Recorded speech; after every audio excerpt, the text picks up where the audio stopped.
gentlemen, welcome to today's episode. We have another great discussion, topic, and program planned by ActiveProspect to help the lead generation and performance marketing industry navigate the most recent FCC one-to-one consent rules, record-keeping requirements, and the related updates to the TCPA, or Telephone Consumer Protection Act. We hope today's discussion will help you translate these changes with more confidence and a focus on compliance. Today's topic, Lead Gen 2.0, a detailed compliance checklist for one-to-one consent management. First, some housekeeping information. In our webinar platform, there is a chat icon and a questions icon, and we encourage you to ask us questions throughout the session.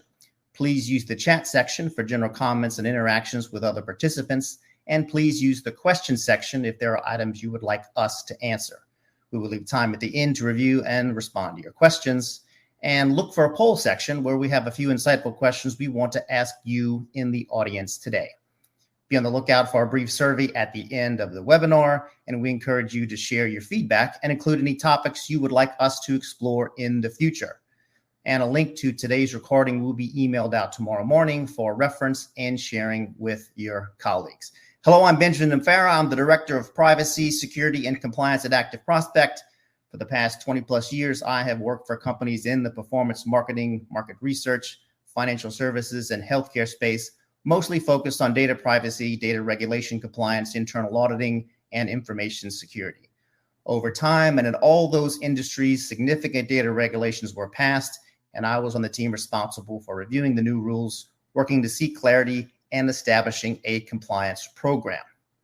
And now for a brief background and introduction, I'd like to pass the mic to our first featured guest, Scott Hittman, Sales and Marketing Manager at Boberdoo.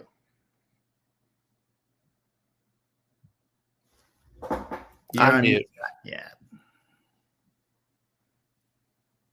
All right, I managed to screw up the very first one, so hopefully I won't do that again, everybody. As Benjamin said, I'm Scott. I'm the Sales and Marketing Manager here at Boberdoo. I'm kind of the jack of all trades here, so hopefully at least everybody has seen my face.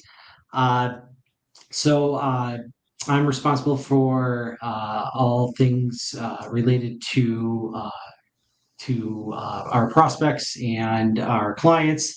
I was actually a client of Boberdoo before I came to work for Boberdoo, so I've been in the lead generation business for almost 20 years. And I've got to see the lead generation business evolve over those years from very basic lead matching to the sophisticated lead routing and the one-to-one consent that we are going to cover in great detail today. Excellent. Thank you, Scott. Happy to have you with us. And also Brett Hittman, Client Service Manager at Boberdoo. You too, Brett. Service Manager here at Boberdoo. Nice to meet you. Also messed up the mute button, of course. Yes, I have been at Boberdoo since 2008, so I've had a lot of experience working in the lead gen industry. I mainly tackle the technical side of things along with the client relationships that Boberdoo has with its users. And very much yin to Scott's yang, whereas he handles much of the sales and marketing stuff. I'm kind of the other side of the coin to help handle these integrations to get set up and working for everyone. Excellent. Really happy to have you both here today. Some real industry veterans. It's going to help our conversation topic today. So looking forward to it. So the compliance countdown is on, right? Today, October 9th, 2024. We are 111 days until the FCC's TCPA one-to-one consent update is set to be enforced.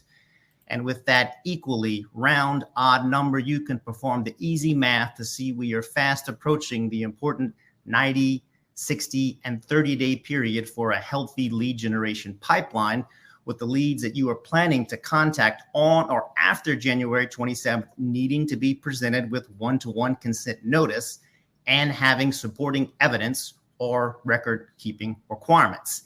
It is operational go time, and we are here to support you and the industry in this effort in our topic and discussion today. But to set the scene, let's go to our first poll question to see How close are you to being ready for one-to-one consent? I've got option A, I'm ready right now. B, I'm testing options currently. Or C, I have an idea of what I want to do. Or D, I have not started yet. So see the poll section to respond to that question, and we'll circle back in a few moments to see the responses there. So Scott, let's kick off the discussion and tell us about Boberdoo and the lead distribution software services you all provide.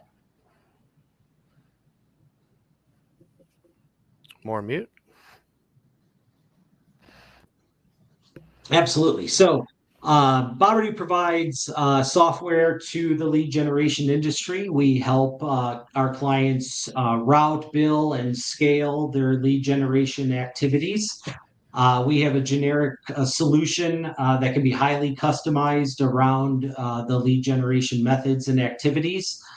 So our clients are typically lead sellers, but in many cases, they are companies that have unique processes. And so the idea is that our software can be bent around whatever the flow of that particular company is, so that they can effectively deliver those marketing activities to their clients, whether those are direct retail partners or whether those are brokers that end up delivering those leads to those end retail buyers.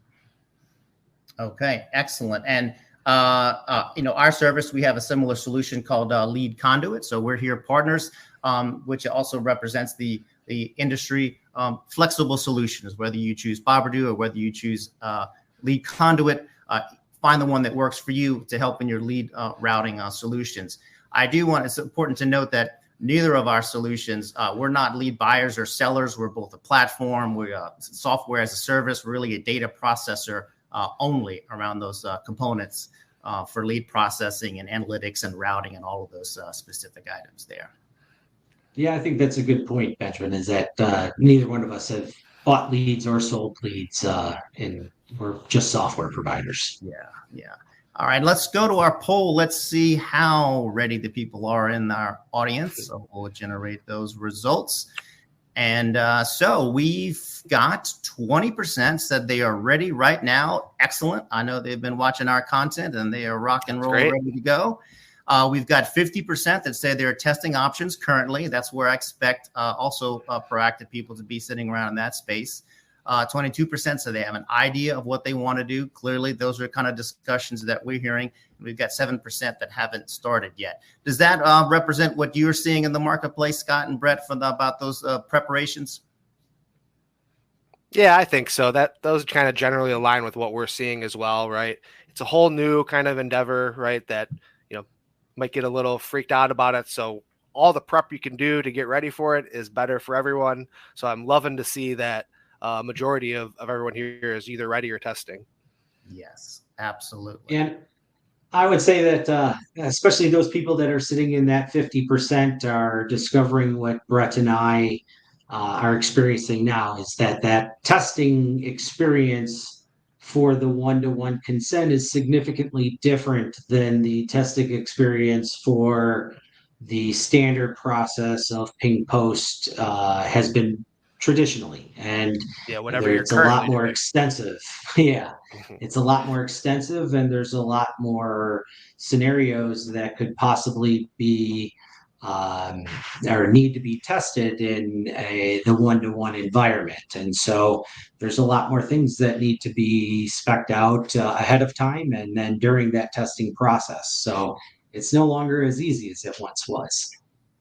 Yes, indeed. So, Brett, we're happy to have you here today because the new trusted form verify one-to-one consent check feature is supported by Boberdoo. So share some more information with us about that. Yes, absolutely. That's kind of one of the things we wanted to make sure that we did, was ensure that this type of setup is as easy to set up as possible, right? So we want full, what we call plug and play, or bring your own credentials. As long as you have your key token value from ActiveProspect, you're able to simply copy and paste that into the Boberdoo system to set up your new verify one-to-one consent check. And so making the setup as easy as possible was very important, like I said.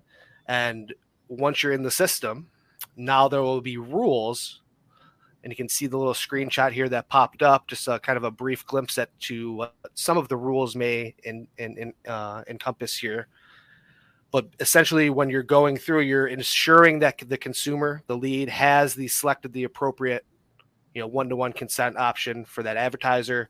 It's verifying in the processing that the lead has all this appropriate language and consent check information based upon the back end of the form. Not to get into the technical stuff too much, right? But as long as your form's set up, you plug in your ActiveProspect credentials into your Boberdoo system. You can then enable it so when the leads flow through, these extra checks for the verify one-to-one are then run. Excellent. Yeah, we have a screenshot there showing that it's running in the Boberdoo platform and some different kinds of options that are available. So that's great. We were really happy to have you all partner with us on this. So to mention, for those that aren't familiar with Trusted Form, so let me give you a quick information about that who aren't familiar. So Trusted Form from ActiveProspect is the ultimate consent compliance solution for the lead generation industry. Currently, Trusted Form documents TCPA consent on digital lead forms for over 55,000 websites and counting. And Trusted Form helps brands document TCPA consent and can help you identify if supplied lead transactions were presented with appropriate consent to contact language before communication outreach. Trusted Form has 4 unique services. There's Trusted Form Certify, there's Trusted Form Verify, and there's Trusted Form Retain and Trusted Form Insights. So Verify helps optimize the consent capture process by enabling customers to identify and categorize TCPA consent language for different lead vendors and document and archive prior express written consent to contact leads by phone or text message that are originating from web forms or social lead ads. And now the new Verify one-to-one consent check feature helps with evidence and signals indicating if a one-to-one consent to contact was presented and acknowledged by the consumer. You can use Lead Conduit to process and route these leads and have it deliver them to your CRM or customer relationship databases or dialing software. And of course, Boberdoo. Today, I'm happy to feature them as the first lead routing platform to partner with ActiveProspect to support the new Verify one-to-one consent check feature in their software and services. The Verify one-to-one consent check feature is flexible. It supports many of the most common web form elements in lead generation, including verifying location of the notice and consent language, single or multiple advertiser offer presentations, multiple checkboxes, select all checkboxes, and it includes support for selecting logos and in consent to contact. If you would like to learn more about activeprospect.com, you can also respond yes to the poll question that's up now. Would you like to get a demo of our Verify product? So Scott, the new one-to-one consent is going to have impacts on the industry. Can you tell us a little bit more about exclusive leads and shared lead models in this new feature? Yes. So one of the big changes is that paywall, if you will, or that link out to a list of all of the potential companies that may contact a consumer if they provide a exception to the DNC in that TCPA language is no longer allowed. What will have to be is an explicit company or a list of companies with checkboxes for that consumer to give that express one-to-one consent. And so the prevailing models are an exclusive or a shared model to be presented to the consumer. So in an exclusive model, as you're presenting here, the idea is that the consumer would go through some qualifying fields or questions that can then be used to determine which companies would match to that consumer's request and then be sorted. And one company could then be dynamically inserted into the generic TCPA language as a dynamic match. So in this example here, in the bolded text, you'll see Connected Solar, which would be the dynamic matching company, which is exclusively matched to that consumer's request. So the idea here is that you can still have a generic offer and then a dynamic matching company inserted into the TCPA language for that consumer, and then match that request in an exclusive environment, and still maintain that one-to-one consent. So when that's, I guess the important things as a lead generator is that you want to make sure that you're matching the value proposition of your landing page to that new process that you are presenting to the consumer. If you are presenting, submit your information once and compare 5 lenders or contractors, and then now are inserting a dynamic matching single exclusive match, that could lead to inconsistencies, changes in conversion rates, and things like that. And then conversely, as you're showing now, a non-exclusive match. So conversely, when that qualifying fields gets submitted by the consumer, or a ping, and a non-exclusive or a shared scenario is returned. Well, in this scenario here, the consumer is presented with checkboxes next to individual matches. And so the consumer can select one or multiple companies, which they may then choose to receive their information. And so in this case here, we have more options and more potential matches on that post. And so this can lead to much more post scenarios and differences in transactions for things like post rejects, and much more complexity as far as the final transaction is concerned. And so those types of things can lead to a lot of differences in the final transaction when it comes to the lead and what happens at that final consumer's transaction. So ultimately, the lead generator has to make sure that they are matching their value proposition, their source settings, with what they are doing with their exclusive and shared scenarios, so that they are returning back to the consumer their matches, and then they can code their retail and broker relationships accordingly. So in this scenario here, if they want an exclusive relationship, they can set their websites up accordingly. And if they want a shared relationship, they can set their websites up accordingly. And if they want to take advantage of their best scenario, whether it is exclusive or shared, they can do that. But those are decisions now as a lead generator that you have to make, and then communicate that with their broker partners. Yeah. Thanks for walking through that, because I don't think those in the lead generation industry understand those differences. Not everyone outside of that, or that's just trying to participate in it, realizes the real consideration of whether it's going to be a shared lead or exclusive, and all the points and configurations that can happen beyond that. And some industry verticals, right, they lend themselves better to the different pathways that are going to be chosen, right?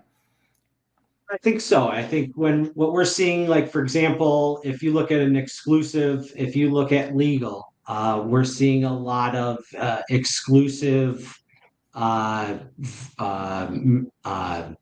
models being done in the legal vertical, where that is only one partner being dynamically inserted into the TCPA text or the language for legal. But Brett, what would you say another vertical that would be primarily legal? Primarily like exclusive, right? Yeah. Or, excuse me, primarily exclusive. Yeah, so I would probably say health insurance, the health services, health insurance or Medicare.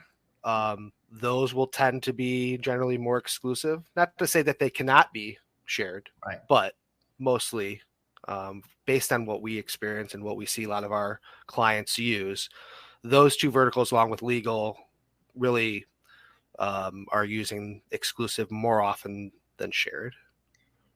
But then Yeah, you and have then those verticals that, are more comparison based in nature, like home improvement or auto insurance, where it's just more natural for a compare your best five roofing quotes, or, in auto insurance, three carriers being returned, and having those being returned to a consumer is a much more natural flow.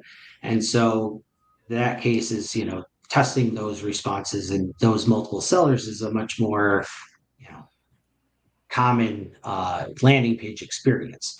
yeah, Um, and that's the real service that when lead generation done correctly and transparently provides, right? I mean, someone exactly. going to a website interested in products or services and needing to do some comparison or not sure what they want to do, whether that's price or location or all those sorts of things, it can really serve the marketplace and help connect an interested individual who wants to receive more information about a product or service and be contacted. So yeah, when lead generation is done correctly, there's different ways to do it, and those are the considerations. So let's do a poll now as well to get some more insight.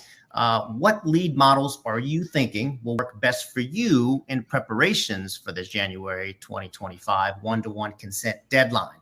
Are you thinking exclusive leads only with one-to-one disclosures? Are you thinking shared leads where you're going to display more than one matching company? C, a mix of both exclusive and shared leads? Or D, not really sure just yet. So we'll allow people to take a look at that, and please provide your responses in the poll section. I guess while you're taking the poll, if I could just share one interesting test that a client shared with us. They primarily had done exclusive, and they wanted to test that shared model for one-to-one consent. And so they did not adjust their value proposition.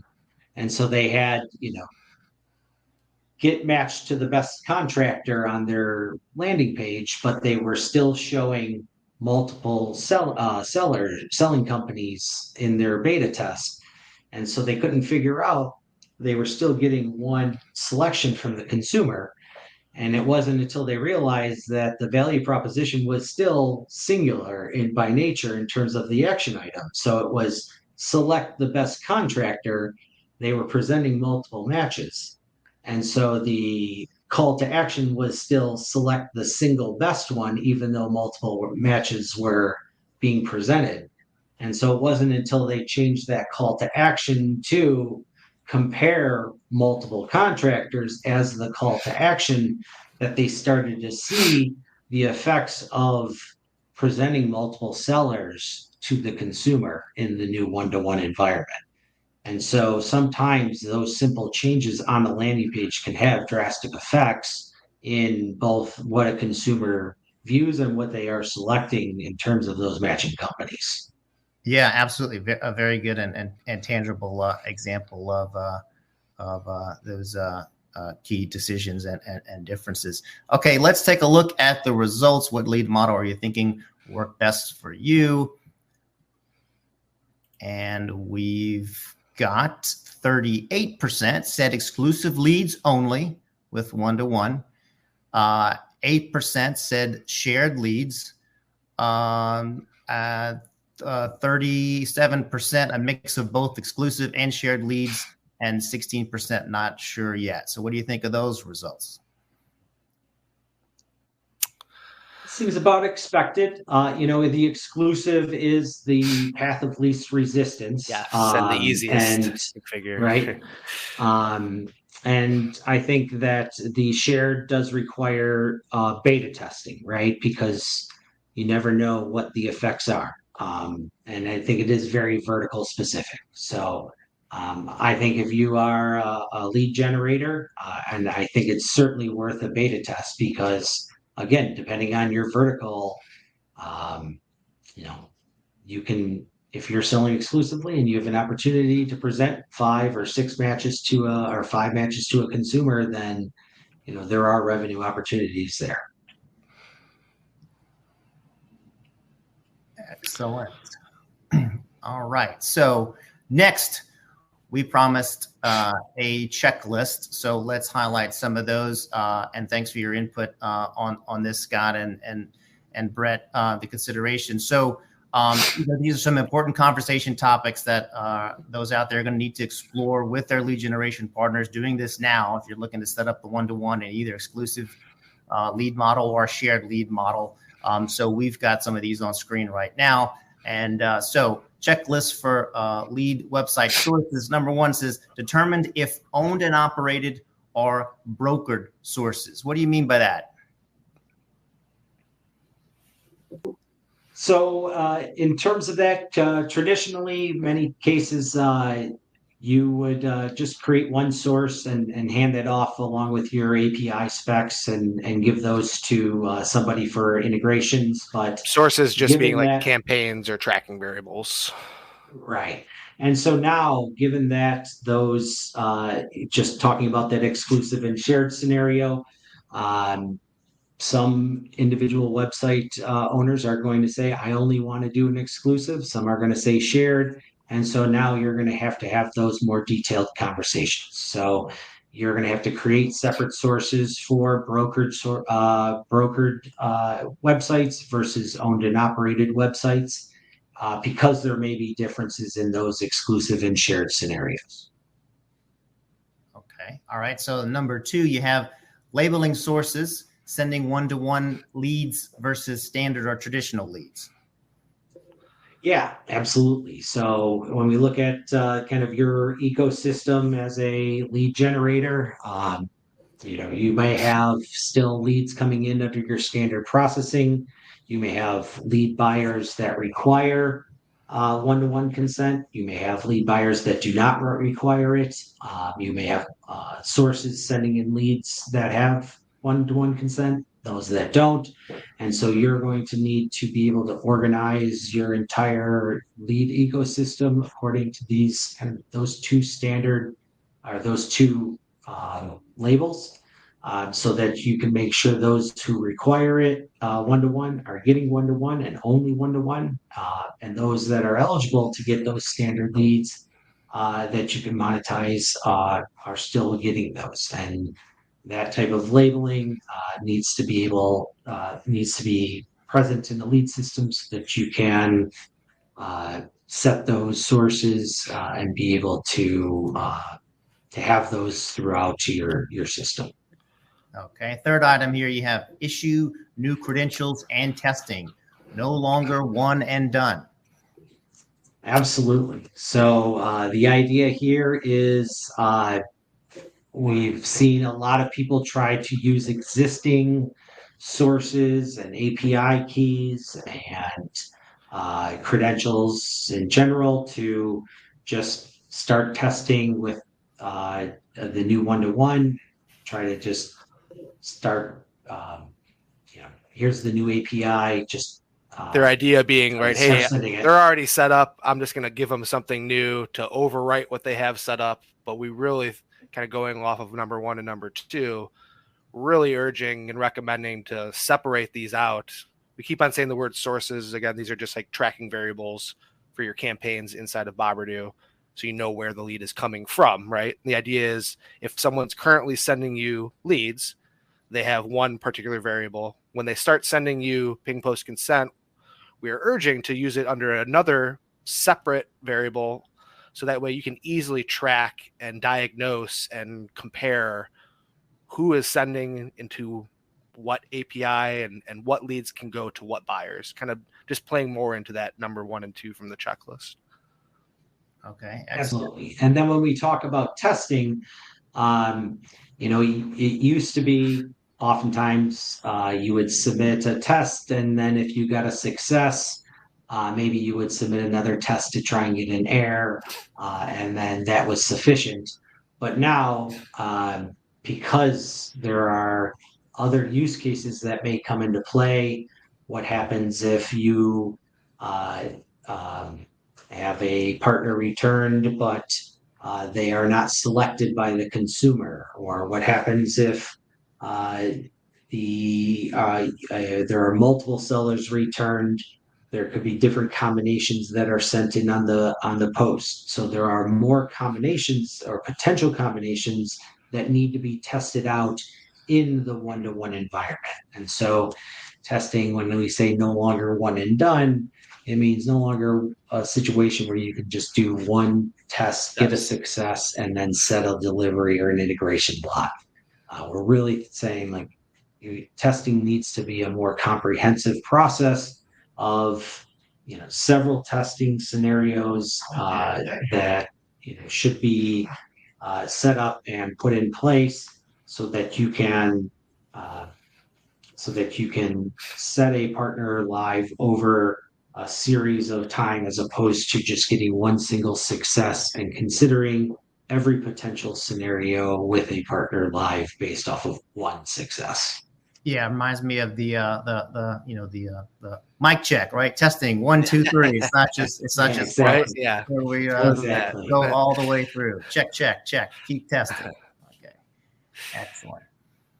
So the fourth one we have here is check that trusted form verifying one-to-one consent check tags have been properly placed on lead source sites. So this goes back to the trusted form verify one-to-one consent check. One of the requirements to get that set up is that on the website that's generating the lead, there are what are called consent check tags that are placed in the website code. This is just to highlight, this is the submit button, this is the offer, this is the language, and that's so ActiveProspect can then take all that information and compare it.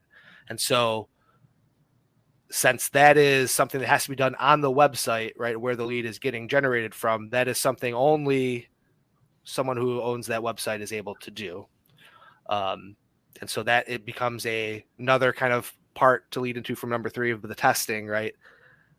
It's no longer one and done testing for the form either. You're going to have to, probably do a number of different tests to test those different scenarios, make sure the consent tags are working properly. Yeah, and if you'd like more information, you can see our previous webinar where we announced the trusted form verify one-to-one, and we're also going to be having future sessions where we go into more depth and deeper conversations around that. But there's an alternative that's also available, right? Yeah, I guess just to tie that back as well to all the way back to kind of follow up to number 1 and why more sources and things like that are needed now, is really to tie that back to your trusted form one-to-one. Is previously, if you did one source for a publisher and one test, and there was the tag on that one source and that one test, and it was successful, and you said that, and it was considered working, but then that tag was not on a brokered source correctly or properly, then none of those leads that were through that brokered source would be able to be sold successfully to any of the partners, but only those that through that one source that were tested would be. And so that's a good example of the more detailed, nuanced testing that needs to be done because of the additional tags and things that are required based on the one-to-one. All right. And if implementing the tags are concerning, you all have a solution that helps make that easier out of the box, right? Yeah, exactly. So with Boberdoo Form Builder, something that we have standard option, but we also have a dynamic consent that specifically addresses one-to-one consent signals. You can build a form in the Boberdoo system, and then through an embed code, push that to any website property. That can be a property that you own, or you can get that to a publisher and have them put that on their own website. And then that consistently places those trusted form tags where they need to be, so that you can collect the trusted form or generate the trusted form certificate and then run it through the outside services that you previously had shown the screenshot of. So it is a good way to be able to implement the trusted form, verify one-to-one consent at scale, and not have to do a lot of development work. Yeah, if you don't have your own developer to build your own website, the form can just be copy paste, little snippet of code that has it already set up for you. Excellent. Okay, so now let's shift over checklist for lead generation buyers. All right, so the first one, determine the company or legal entity name that needs to be presented to the consumer, right? This is a part of the updates that are required, and certainly encourage you all to seek compliance and legal counsel in this to make sure you're interpreting that correctly. Like, what is an entity, right? There's things such as DBAs are doing business as, but the regulation specifically wants a legal entity name. So get some legal input to make sure that you're presenting that company name on the web form that connects with that, and that can be subject to some interpretation. So make sure you get that lined up correctly. Yeah, couldn't have said it better myself. And that may be something different than if you're a broker, for example. That may be something different than what you call the company internally. So that's something you definitely want to make sure that you are you're checking to make sure that you're not referring to them as something internally that might get returned back to the consumer. That's something that we've seen. And then the other thing is that is something that may get returned in a response through an integration. And so you want to make sure that any integrations that are getting returned, you're looking at what is being returned in the response, because that would be what is being returned back to either a publisher or to your landing page. And so that is being essentially done through code. So you want to make sure that you have checks in place since that is getting returned directly to a consumer. Yeah, that is a precise thing. What you're expecting to receive, the exact name. So that's important for those communications to be precise and to function correctly. Number two, you have determined partners that will be requiring one-to-one consent. Exactly. So very similar to the source side, you have partners that may require consent, some that may not require consent, but that is going to be important for determining which of your incoming sources are eligible to send leads to different partners of yours, because presumably you may have different types of incoming traffic, some that will have the one-to-one consent available and some that may not. And so you can't set up a flow of traffic that would not have the one-to-one consent that we just covered previously to be eligible for a partner that requires one-to-one consent. And so having that labeling capabilities is going to be important, so you don't set up a traffic flow where you're sending a lead to somebody that requires one-to-one consent that doesn't have it. Okay, yeah. Number three, determine partners that will be using ATDS. Yeah, so that's essentially the flip side of that. You may have situations where lead generators are very concerned with who you sell a lead to, and they may have restrictions on who they want you selling a lead to. And so buyers that use an ATDS may be viewed as higher risk. And so you may want to restrict in certain cases the traffic or the leads that you send to those types of partners.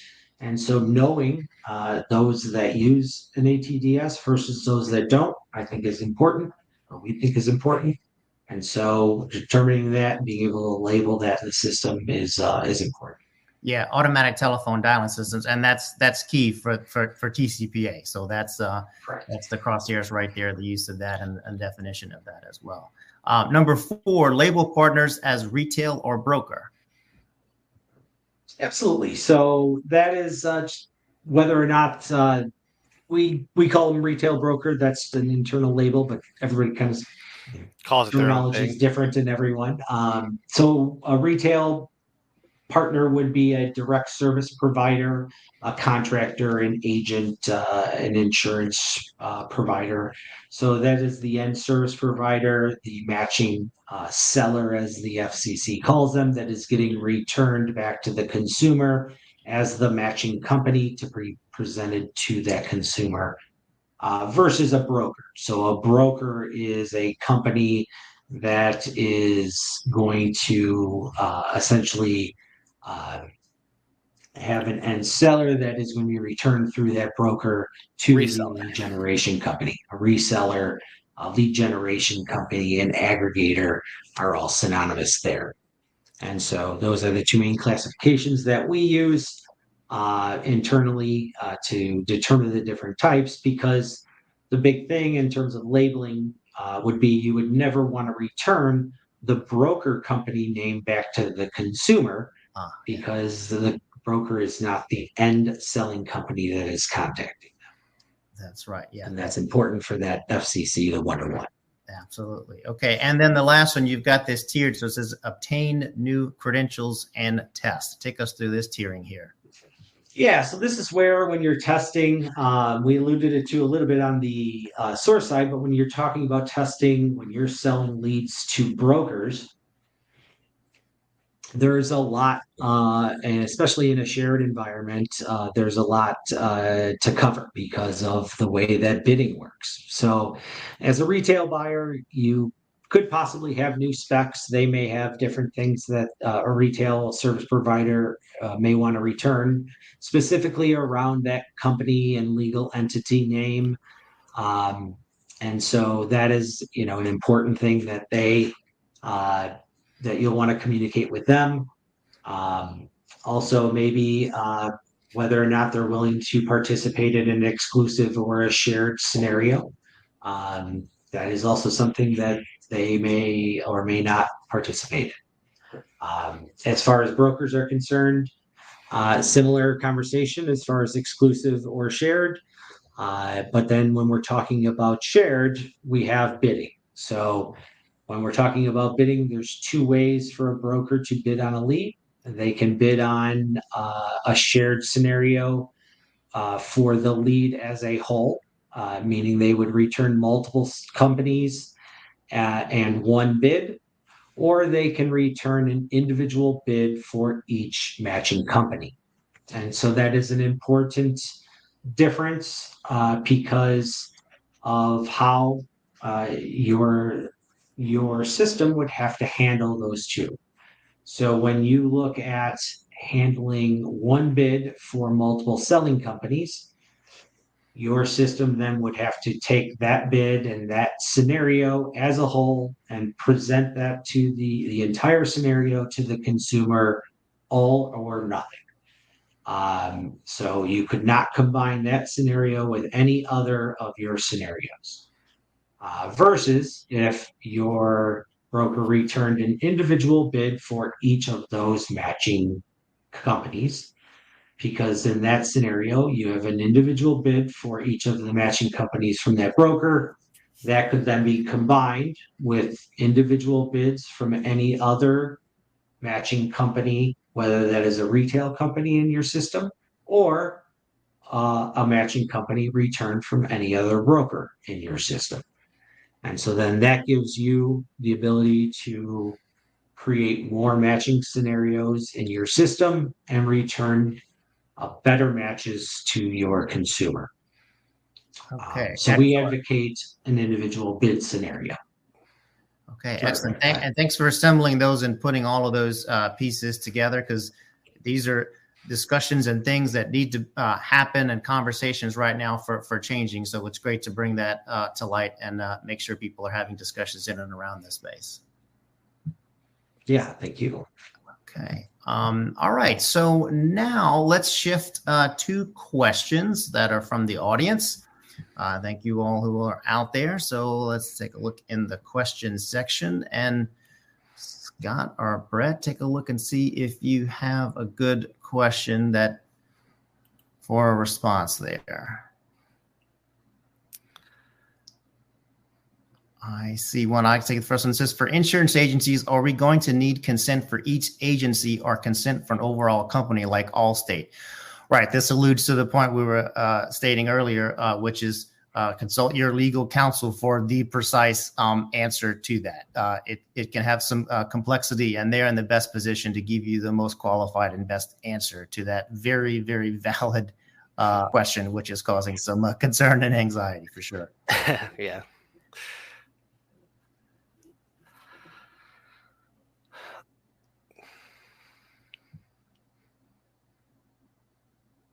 All right. Is there another question you see there? It's good to respond to. So it looks like that first one got 7 upvotes about the exclusive and shared models. What adjustments need to be made to integrate one-to-one consent? Yes.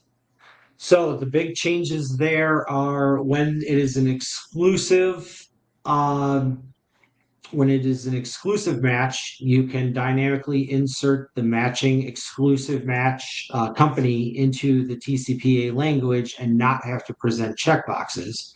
But when there is a shared scenario, you have to present individual checkboxes for each company to the consumer, giving them the option of selecting which of those matching companies that they want. So there is an inherent risk of the shared scenario depending on what that consumer selects.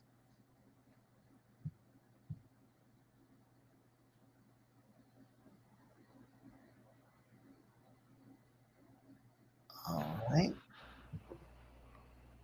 Mike's last question here. What if the lead generator obtains one-to-one consent from the lead and the lead generator auto dials the lead and transfers the call to the buyers? Do the buyers need to have one-to-one consent in this situation? The way I have always heard is that consent does not transfer over. So they have to have consent to the buyer in that situation. So the buyers need to have one-to-one consent as well.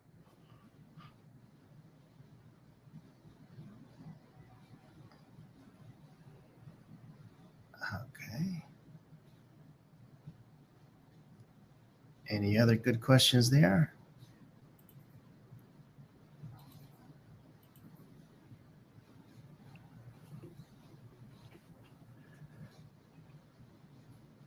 I see.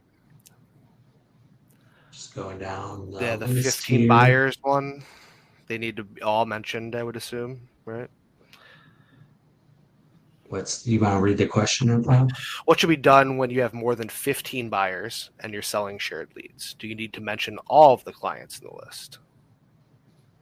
I would assume that yes, each of them would have to be. If you want to present 15 buyers to the consumer, then yeah, for 15 checkboxes, that would be what you would do. Yeah, and that's the nature of one-to-one. It's trying to provide transparency so that the individual is making the decision about who they want to hear from. That that can have some unintended consequences, but that is the intent of the rules, so that they know who will be expecting a call. It's trying to help address unsolicited phone calls and text messages from a collection of unidentified brands that will be reaching out to you.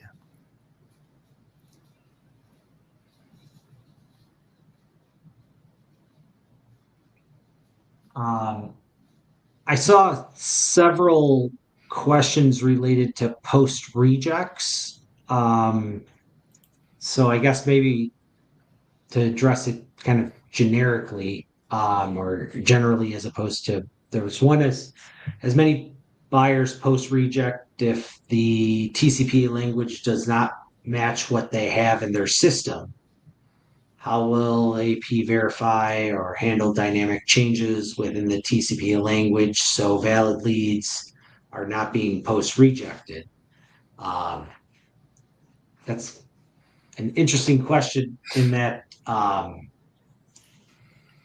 guess a valid lead theoretically would not be post rejected if there was valid language, and that's where we advocate, at least through the Boberdoo forms, is that it is a consistent set of language that can then be dynamically populated with, for example, the company name, so that you do have consistent language across your forms, and then that would be submitted consistently to, for example, the trusted form verify, so that you can have consistent process and consistent submissions, and then work with your buyers so that I believe Benjamin, uh, uh, lead buyers can then submit an individual language to their trusted form account as an approved language specifically for that flow, so that they know that's like an approved language coming through like their trusted form account, right? Yeah, So correct. that's where like that increased communication between a buyer and a seller has to come into play, because before it might have been just a more of a generic process, whereas now that lead seller is going to have to say, hey, all of my leads come through this form, and this form dynamically inserts your matching company into this TCPA language. My leads now come through the Boberdoo form or this API. We use outside service to verify the trusted form, one-to-one verify. Here is my language. You're going to add it to your trusted form account so that when we run the check, it will verify it on our end. You can verify it on your end, and we can post reject it if it's not there. And that make sure that that is placed in processing before we attempt it to your CRM, Mr. or Mrs. Lead Buyer. And so the idea is that we're trying to put Boberdoo and ActiveProspect are trying to put these checks into place so that it happens before the lead is posted to the lead buyer, to minimize post rejects, not eliminate, minimize. And that, the idea is that leaves lead QC leads. So those are leads that do not pass your lead scoring. Nothing anybody can do about that. And then that then brings us down to duplicate leads, right? So that is a conversation that we think lead sellers need to have with lead buyers on how many and what is your duplicate check. Are you deduping on 1-year-old leads? Because quite honestly, did you get one-to-one consent on a year-old lead? And Benjamin, I think you can speak to this. Like, what is the ruling on, like, if they got a lead a year ago with one-to-one consents? Like, should they be deduping? Should a lead buyer be deduping on a lead that they bought in January of 2023 with these new ruling of one-to-one consent? That's a very interesting question, I think. Yeah, you would want to have evidence of one-to-one consent being captured. So, theoretically, you wouldn't really have a lot of deduplicates because you would want to capture the new one-to-one consent so you could turn around and call them, I think. Yeah, interesting. Okay, we have time for one more question, so pick one more.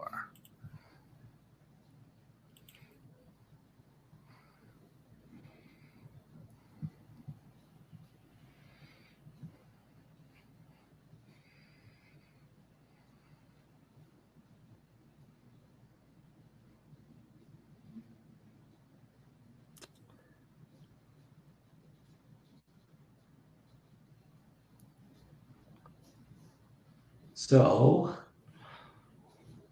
you look good, guys. See, is there any way to upvotes? How does ActiveProspect's trusted form verify product help ensure proper one-to-one consent? What are some of the best practices for setting it up for Boberdoo?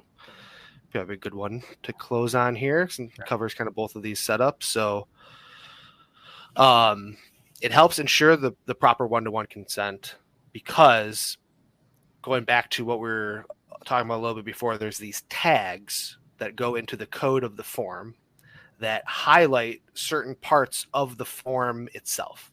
So the form contains the fields that are filled out. There's a submit button. There's the text, TCPA consent language. All that appears on the form. But in the background of the form, there's these tags highlight where these different parts are. So ActiveProspect can look and grab that information. And what it does is it then compares to the language you have set within your ActiveProspect login to make sure that the name. So let's go back to the screenshot we had up a while ago, was like the connected solar was bolded, right? That was the company name for the TCPA text saying who it should have matched to. The submission to ActiveProspect takes all that information from the form, compares it to what's found in ActiveProspect to make sure that in that situation, connected solar is the name that was in this consent language. It was found in the text. The button that was clicked was submit. Make sure like it doesn't say, hey, click here for more information, but it's really secretly a submit button that sends and sells your information somewhere. That's the whole point of this integration, is that it helps protect and make sure that the consent is found. So that's how it's all set up in both the ActiveProspect system and Boberdoo. Best practices for setting that up would be to first set it up inside the systems and then actually run some tests to see. When they're sent through, you'll see in the Boberdoo system there's logs that show here's what happened in the verify consent check. Yeah, no, I translate that. It's looking for signals that the web form was presented in a one-to-one consent-like manner, right? There's no predefined, like this is the exact way of what one-to-one looks like. It can look like many different things, and it's in place to have received the signals that are going to give you an indication, like if you've encountered and tagged those things, that this is most likely going to be a consent that's presented in a one-to-one consent-like manner. But again, people still need to check and have an audit process for looking at those items as well. Okay, well, that's going to do it for us today. I want to thank everyone out there for your time and participation, for the importance of compliance in today's regulatory landscape, to understanding how platforms like ActiveProspect and Boberdoo can simplify your processes. I hope you're walking away with some actionable insights to elevate your lead generation strategies. As we discuss, compliance with the updated FCC TCPA requirements is not just about avoiding penalties. It's about building trust and optimizing your entire lead ecosystem. And by adopting a one-to-one consent framework, you can future-proof your business and make the preparations ahead of the January 2025 deadline.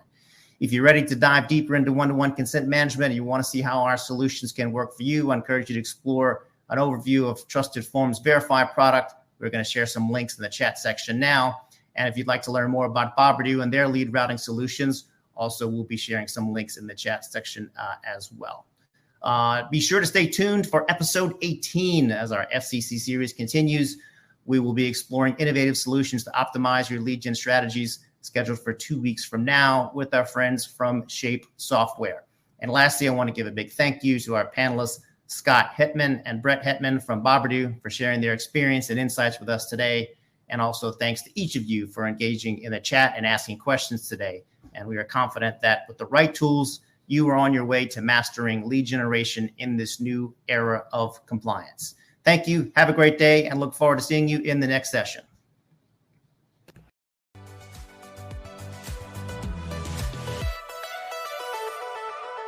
Mm-hmm.